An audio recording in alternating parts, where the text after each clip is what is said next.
everyone, welcome to English class. Today we are going to learn and understand a new poem written by Edward Lear. The name of the poem is The Duck and the Kangaroo. From the title itself, it's very clear. It's about two animals, the duck and the kangaroo. The poem is in the form of a dialogue.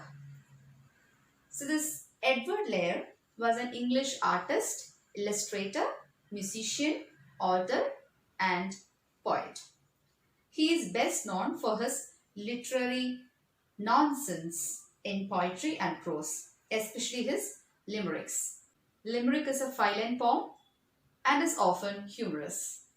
So this Duck and the Kangaroo is a famous poem, and in this poem a duck wants to be able to jump around and see the world like a kangaroo.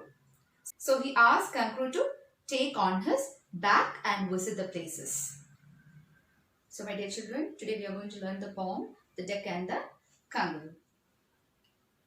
I hope the text is with you. Please open the text and look at the lines.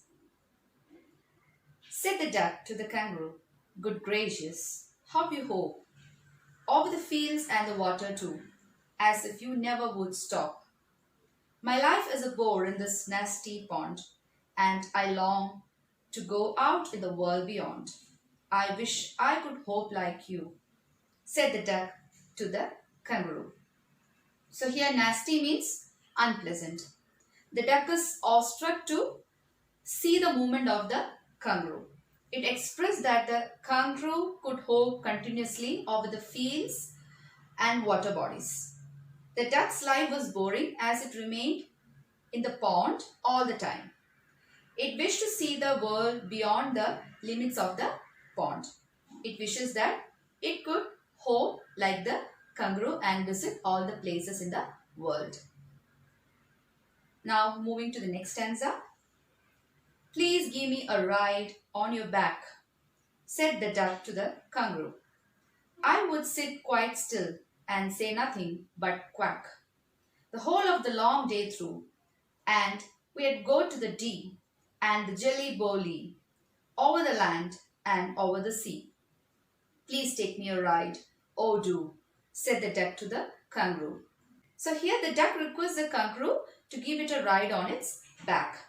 And it also promises that it would sit quietly and would just quack all the day. It won't make any other sound, or it won't disturb the kangaroo. The duck lists the places that they would visit as Dee and Jelly Bowley. It adds that they would hop over the land and the sea. Now we are moving to the third stanza. Said the kangaroo to the duck, "This requires some little reflection. Perhaps on the whole it might bring me luck. And there seems but one objection, which is, if you will let me speak so bold, your feet are unpleasantly wet and cold, and would probably give me the rheumatis," said the kangaroo. Reflection means thought. And what is this rheumatis? It refers to a disease of rheumatism. Okay. So here the kangaroo replied that it had to think over it. Like all of a sudden, if a duck is asking something, the kangaroo has to think. So the kangaroo said, "I have to think." The idea could be good for him, but he had an objection. So can you just guess what will be the objection from the lines? Yes, that the duck's wet and cold feet could give it body pains. Okay, let's continue the poem in the next module.